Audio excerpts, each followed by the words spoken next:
जय जगन्नाथ मु सत्यनारायण पंडा YouTube channel भावती तुमको स्वागत करुम मैंने जीवन रे सदा सर्वदा शांति चाहूँ सुख चाहूँ किंतु आम अजाणत एमती केतटा जिनस अच्छी जहा आमको सुख और शांति दूरे रखी है। आज आम आलोचना करवा एमती चारोटी कारण जो कारण गुड़िक आमको सदा बेले अशांति दे था। प्रथम कारण हूँ आम पाखरे एमती प्रिय परिजन बंधु बांधव नहांती जहाकू आमे खुलिकिरी समस्त कथा कहि परू।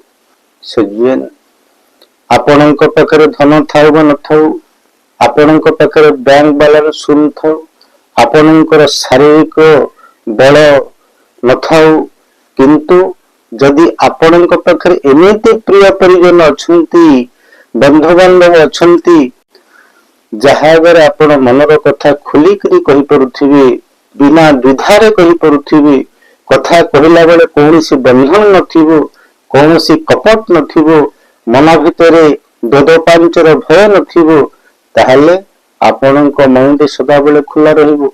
आपण सदा बेले पुरिला जीवन अतिबाहित करिवे। किंतु वर्तमान समय देखा जाउची पिता पुत्र को जगिची, पुत्र पिता को जगिची, स्वामी स्त्री को जगुची, स्त्री स्वामी को जगुची, भाई भाई को जगुची। तेणु यही भाव में छक्का पंचर आम जीवन चली। आमे प्रिय परिजन पाखे रहीचे, बंधु बांधव आम पाखे अच्छा, किंतु सबु किछि एक्टिंग सबु किछि रोल एवं समस्त क्षेत्र में ठीक नुहे। केते जन अच्छा जो मन पाखरे एमती प्रिय परिजन थे, एमती बंधु बांधव थे जहागर से निजर मनर कथा मनर दुख को परिप्रकाश कर सजेसन आनी पारे, ताहले निश्चित रूपे से सुखरे थे, से शांति थे। तेणु आम जीवन अशांतिर कारण हूँ प्रिय परिजन थाईक बंधु बांधव को थाईक आम भितरे एमती अविश्वास मात्रा बढ़ी जे आमे आमर मनर कथा आगे खुलिकरी कहि परुनु, सेमाने मनर दुख को आम आगे परिप्रकाश करि परुनाहंती, जहा फल कि आम हृदय भारी हवा सहित मन भारी हवा सहित आमे सदा सर्वदा अशांति कालातिपात करुचे। तेणु आमे एभली प्रिय परिजन सृष्टि करिबा, एमती बंधु बांधव सृष्टि करिबा जेमति कि सेमानक आगे कौनसी कथा को प्रकाश करने ना दुधा थी ना तांकर द्विधा थी, कौन प्रकार बाधाबंधन आम भर नथिबो। आमे परस्पर दुखर भावर आदान प्रदान जदि करिपरिबा, निश्चित रूपे धनर अभाव थिले मध्य, शारीरिक शक्तिर अभाव थिले मध्य, मनोबलर अभाव थिले मध्य आमे सुख एवं शांति रहि परिबा। सज्जन द्वितीय कारणटी होची आम पाखरे सहज भावर अभाव एवं असहज भावर बुद्धि। कौन से सहज भाव जिते बेले आमको भगवान पृथ्वी पृष्ठ रे अवतीर्ण करेले, सेते बेले आमको किछिटा स्वर्गीय प्रकृति दान करदेले। जो स्वर्गीय प्रकृति आमर आम पाखरे जो प्रकृति अच्छी सेटा कहा पाखरे नथिबो। सज्जन आपण जानिथिबे पृथ्वी रे जेते कोटी लोक अछंती कहार आंगुली चिन्ह कहा सहित मिसिब नहीं। भगवान समस्त को भिन्न भिन्न करी जन्म करिसंती। जदि आंगुली चिन्ह कहार कहा सहित मिसिबनी, कि मनुष्यर गंध अन्य मनुष्यर गंध सहित सामान होबनी, प्रकृति मध्य सामान होब नहीं। किंतु आमे कौन चिंता करू जे आमे अन्य भलिया हेबाकु चेष्टा करू। आमर सहज भाव भगवान आमको जो गुण देइचंती से गुण आम दूरे जाऊ। आम केवल एक्टिंग करू, अभिनय करी करी आम जीवन सारा आम समय को अतिबाहित कर दू। किंतु आम चिंता करने दरकार भगवान जो मते प्रकृति देइचंती, मोर उत्तम प्रकृति को परिप्रकाश करवा मोर होची कर्तव्य। तेणु अन्यर चालीचलन, अन्यर वेशभूषा, अन्यर खाद्यपेय, अन्यर रुचि को ग्रहण करी मो जीवन यदि मु परिस्फुटित करेबी, ताहले मु कदापि सुखर रही परिबे नाही, कदापि शांति रही परिबे नाही। କାହିଁକି ନା ମୋର ପ୍ରକୃତି ଅଲଗା, ମୋର ସ୍ୱଭାବ ଅଲଗା, ମୋର ଚାଲିଚଳନ ଅଲଗା। ମୁଁ କଣ କରୁଛି ନା ଅନ୍ୟର ସ୍ୱଭାବକୁ ଗ୍ରହଣ କରୁଛି, ତାହେଲେ ମୋର ଆତ୍ମା କଦାପି ଶାନ୍ତି ପାଇବ ନାହିଁ। କାହିଁକି ନା ମତେ ଭଗବାନ ଯୋଉ ପ୍ରକୃତି ଦେଇଛନ୍ତି ସେହି ପ୍ରକୃତି ଅନୁସାରେ ମୁଁ କାର୍ଯ୍ୟ କରିପାରୁନାହିଁ। ଆପଣ ମାନେ ଜାଣିଥିବେ, ଭୋଜି ଭାତକୁ ଅନେକ ଲୋକ ଯାଉଥିବେ, ଭୋଜି ଭାତରେ ଅନ୍ୟମାନେ କଣ ଖାଉଛନ୍ତି ତାକୁ ଦେଖି ଏମାନେ ମଧ୍ୟ ତାକୁ ଖାଇବା ପାଇଁ ଚେଷ୍ଟା କରୁଥିବେ, କିନ୍ତୁ ତାଙ୍କ ମନ ଭିତରେ ଚିନ୍ତା ଥିବ ମୁଁ ଅନ୍ୟ ଜିନିଷ ଖାଇଥିଲେ ଭଲ ହେଇଥାନ୍ତା। କିନ୍ତୁ ଅନ୍ୟର ପ୍ରଭାବରେ ପ୍ରଭାବିତ ହୋଇ ଅନ୍ୟକୁ ଦେଖେଇବା ପାଇଁ ସୋଲେସ୍ ନେଚର ଲାଗି ସେମାନେ ମନରେ ଯୋଉ ଆଶା ଅଛି ତାକୁ ଦମନ କରି ସେମାନେ ତାଙ୍କର ସହଜ ଭାବକୁ ପରିତ୍ୟାଗ କରି ଅସହଜ ଭାବକୁ ପରିପ୍ରକାଶ କରେଇଲେ, ଯାହା ଫଳରେ କି ସେମାନେ ସିନା ଉପର ଠାରୁ ହେଇକି ଖୁସି ଅନୁଭବ କଲେ, କିନ୍ତୁ ତାଙ୍କର ଅନ୍ତରାତ୍ମା ଶାନ୍ତି ପାଇଲେ ନାହିଁ। ସଜ୍ଜନ, ତେଣୁ ଆମେ ଚିନ୍ତା କରିବା ଦରକାର, ପ୍ରଭୁ ଆମକୁ ଯେଉଁ ଐଶ୍ୱର୍ଯ୍ୟ ପ୍ରକୃତି ଦେଇଛନ୍ତି ତାକୁ ଆମେ ପରିପ୍ରକାଶ କରିବା, ଆମେ ଆମର କୃତ୍ରିମ ସ୍ୱଭାବକୁ ବାହାର କରିବା ନାହିଁ। କାହାଠାରୁ କିଛି ଦେଖି ଆମେ ଗ୍ରହଣ କରି ଦେଖା ଶିକ୍ଷାରେ ବାଟ ଚାଲିଲେ ଆମେ ନିଶ୍ଚିତ ରୂପେ ଅଶାନ୍ତି ଭୋଗ କରିବା।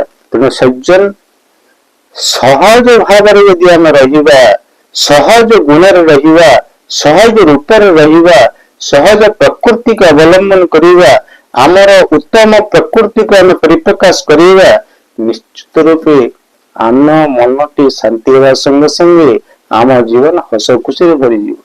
ସଜ୍ଜନ, ଅଶାନ୍ତିର ତୃତୀୟ କାରଣ ହଉଛି ଆମର ଔକାତ ଠାରୁ ଆମେ ଅଧିକ ଚିନ୍ତା କରିବା। ଜଣେ ଜଣେ ଲୋକ ଅଛନ୍ତି, ସେମାନେ ନିଜର ଯୋଉ ତାଙ୍କ ଭିତରେ ଜ୍ଞାନ ଅଛି, ତାଙ୍କ ପାଖରେ ଯୋଉ ଧନ ଅଛି, ତାଠୁ ସେମାନେ ଅଧିକ ଚିନ୍ତା କରନ୍ତି। ଜ୍ଞାନ ଠାରୁ ସେମାନେ ଅଧିକ ହବାକୁ ଆଶା କରନ୍ତି। ତାଙ୍କ ପାଖରେ ଯୋଉ ଧନ ଅଛି ସେଇ ଧନ ଅନୁସାରେ କାର୍ଯ୍ୟ କରିବା ପରିବର୍ତ୍ତେ ଅନ୍ୟକୁ ଦେଖିକରି ତାଙ୍କର ଔକାତ ଠାରୁ ଆହୁରି କିଛି ଅଧିକ କାର୍ଯ୍ୟ କରିଦେବା ପାଇଁ ଚେଷ୍ଟା କରନ୍ତି, ଯାହା ଫଳରେ କି କଣ ହୁଏ ସଜ୍ଜନ, ସେମାନେ ବହୁତ ଅସୁବିଧାର ସମ୍ମୁଖୀନ ହୁଅନ୍ତି। ଯଦି ଗୋଟେ ଲୋକ ପାଖରେ ଯେତିକି ଆବିଲିଟି ଅଛି ସେ ଆବିଲିଟି ଅନୁସାରେ ସେ ଯଦି କାର୍ଯ୍ୟ କରିବ, ନିଶ୍ଚିତ ରୂପେ ସେ ଶାନ୍ତିରେ ରହିବ। ଆପଣ ଗୋଟିଏ 5 ବର୍ଷର ପିଲାକୁ ଯଦି 5 କିଲୋମିଟର ଦୌଡ଼ିବାକୁ କହିବେ, ସେ କଦାପି ଦୌଡ଼ି ପାରିବ ନାହିଁ। ଆଉ ଯଦି ଦୌଡ଼ିବା ପାଇଁ ଚେଷ୍ଟା କଲା ତାହେଲେ ବାଟରେ ପଡି ଖଣ୍ଡିଆ ଖାବରା ହବାଟା ସାରା ଏବଂ ତାର ଜୀବନ ଦୁର୍ବିଷ ହେଇଯିବା ନିଶ୍ଚିତ ହେଇଯିବ। ତେଣୁ ଆମର ଧନ ଏବଂ ଜ୍ଞାନର ଔକାତ ଅନୁଯାୟୀ ଆମେ କାର୍ଯ୍ୟ କରିବା ଦରକାର। ବହୁତ ଲୋକ ତାଙ୍କ ଜୀବନକୁ ଦୁଃଖ ଭିତରକୁ ଠେଲି ଦେଉଛନ୍ତି, ଅଶାନ୍ତି ଭିତରକୁ ଠେଲି ଦେଉଛନ୍ତି। ତାର ମୁଖ୍ୟ କାରଣ ହଉଛି ତାଙ୍କର ଯେତିକି କ୍ଷମତାଠୁ ସେମାନେ ଅଧିକ ଆଶା କରୁଛନ୍ତି ବା କ୍ଷମତାଠୁ ସେମାନେ ଅଧିକ କିଛି କରିବାକୁ ଚେଷ୍ଟା କରୁଛନ୍ତି, ଏବଂ ଯାହା ଫଳରେ କି ସେ କାର୍ଯ୍ୟ ଯେତେବେଳେ ତାଙ୍କର ଫୁଲଫିଲ ହଉନି ସେତେବେଳେ ସେମାନଙ୍କର ମନ ନିରାଶାରେ ଭରି ଯାଉଛି ଏବଂ ସେମାନେ ଦୁଃଖ ପାଉଛନ୍ତି ଏବଂ ଅଶାନ୍ତିରେ ରହୁଛନ୍ତି। ସଜ୍ଜନ, ଚତୁର୍ଥ କାରଣ, ଭଗବାନ ଆମକୁ ପୃଥିବୀ ପୃଷ୍ଠରେ ଅବତୀର୍ଣ୍ଣ କରିଛନ୍ତି ଯୋଡିଏ କାମ ପାଇଁ, ତ୍ୟାଗ ଏବଂ ସେବା। ବେଦ କହିଲେ ତେଣ ତ୍ୟକ୍ତେନ ଭୁଞ୍ଜିଥା, ତ୍ୟାଗ କରି ସେବା କରି ଆମେ ଭୋଗ କରିବା ଦରକାର। ଏ ସଂସାରରେ ଯେତେ ବ୍ୟକ୍ତିକୁ ଭଗବାନ ଜନ୍ମ ଦେଇଛନ୍ତି ସମସ୍ତଙ୍କର ମୁଖ୍ୟ କାରଣ ହଉଛି ସେବା ଏବଂ ତ୍ୟାଗ।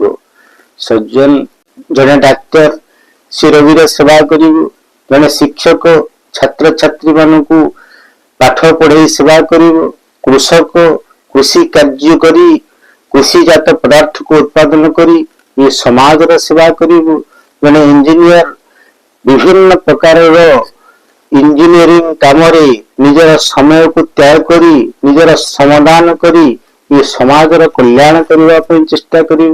ତେଣୁ ସମସ୍ତଙ୍କ ଜୀବନର ମୂଳ ଲକ୍ଷ୍ୟ ହଉଛି ସେବା ଏବଂ ତ୍ୟାଗ। Service to mankind is service to God. ତେଣୁ ତ୍ୟାଗ ଏବଂ ସେବା ପଥରେ ଯଦି ଆମେ ସଦାବେଳେ ଯିବା ତେବେ ଆମେ ଶାନ୍ତି ପାଇବା। ଜଣେ ଡାକ୍ତର ରୋଗୀର ସେବା କରିବା ଦରକାର, ଆଉ ସେବା କରିବା ସମୟରେ ତାର ସମୟଟାକୁ ସେ ତ୍ୟାଗ କରିବ। ତାର ଶ୍ରମକୁ ସେ ତ୍ୟାଗ କରିବ। କାହିଁକି ନା ତ୍ୟାଗ ନହେଲେ ସେବା ହେଇପାରିବ ନାହିଁ। ତେଣୁ ତ୍ୟାଗ ଏବଂ ସେବା ପରସ୍ପର ପରିପୂରକ। ଜଣେ ସୈନ୍ୟ ବାହିନୀରେ ଚାକିରି କରୁଥିବା ଭାଇ ନିଜ ପରିବାରଠୁ ଦୂରେଇ ପରିବାରର ସୁଖ ସମୃଦ୍ଧିକୁ ପରିତ୍ୟାଗ କରି ଦେଶ ହିତରେ ନିଜ ଜୀବନକୁ ତ୍ୟାଗ କରିଦିଏ। ତେଣୁ ଦେଶର ସେବା କରେ, ଜୀବନକୁ ତ୍ୟାଗ କରେ, ଇଆଡେ ପରିବାରର ସୁଖ ସମୃଦ୍ଧିକୁ ମଧ୍ୟ ତ୍ୟାଗ କରିଥାଏ। ତେଣୁ ତ୍ୟାଗ ଏବଂ ସେବା ପରସ୍ପର ପରିପୂରକ। କିନ୍ତୁ ସେ ସେବାରେ ଥାଏ ଶାନ୍ତି, ସେ ତ୍ୟାଗରେ ଥାଏ ଶାନ୍ତି। ତେଣୁ ଆମର ପ୍ରତ୍ୟେକ କର୍ମ ମୂଳରେ ଯଦି ସେବା ଏବଂ ତ୍ୟାଗ ପରିସ୍ଫୁଟିତ ହବ, ତାହେଲେ ନିଶ୍ଚିତ ରୂପେ ଆମ ଆତ୍ମା ଶାନ୍ତି ପାଇବ, ଆମ ମନ ଶାନ୍ତିରେ ଭରପୁର ହେଇଯିବ। ପରିବାର ପାଇଁ, ସମାଜ ପାଇଁ, ଦେଶ ପାଇଁ ସେମାନେ କେବଳ ଯଦି ସେବା ଏବଂ ତ୍ୟାଗ କରିବେ ଏବଂ ସେବା ତ୍ୟାଗ ମାଧ୍ୟମରେ ଯଦି ସେମାନେ ସଂସାରର ପାର୍ଥିବ ଜିନିଷକୁ ଭୋଗ କରିବାକୁ ଚେଷ୍ଟା କରିବେ, ନିଶ୍ଚିତ ରୂପେ ସେମାନେ ସୁଖ ଶାନ୍ତିରେ କାଳାତିପାତ କରିବେ। ତେଣୁ ସଜ୍ଜନ, ଏଇ ଯୋଉ ଚାରୋଟି କାରଣ, ଏଇ ଚାରୋଟି କାରଣର ଅଭାବରୁ ଆମେ ଅଶାନ୍ତିରେ ରହିଥାଉ। ସର୍ବଶେଷରେ ପ୍ରଭୁ ଶ୍ରୀ ଜଗନ୍ନାଥଙ୍କର ପାଦ ପଦାରବିନ୍ଦରେ ନିଜକୁ ସମର୍ପଣ କରି ତାଙ୍କର ଆଶୀର୍ବାଦ କାମନା କରି ଆଜିର ଅଧ୍ୟାୟକୁ ଟେକିବା। ତ ସଜ୍ଜନ, ଆଜି ପାଇଁ ଏତିକି। ଆପଣମାନଙ୍କୁ ଯଦି ଭିଡିଓଟି ଭଲ ଲାଗିଥିବ, ନିଶ୍ଚିତ ରୂପେ ଲାଇକ୍, ସେୟାର, କମେଣ୍ଟ ଏବଂ ସବସ୍କ୍ରାଇବ କରିବେ ବୋଲି ମୋର ଆଶା ବିଶ୍ୱାସ। ଆପଣଙ୍କର ପ୍ରତ୍ୟେକ ଲାଇକ୍, କମେଣ୍ଟ, ସେୟାର ଏବଂ ସବସ୍କ୍ରାଇବ ମୋ ପାଇଁ ଗୋଟିଏ ଆଶୀର୍ବାଦ ସ୍ୱରୂପ।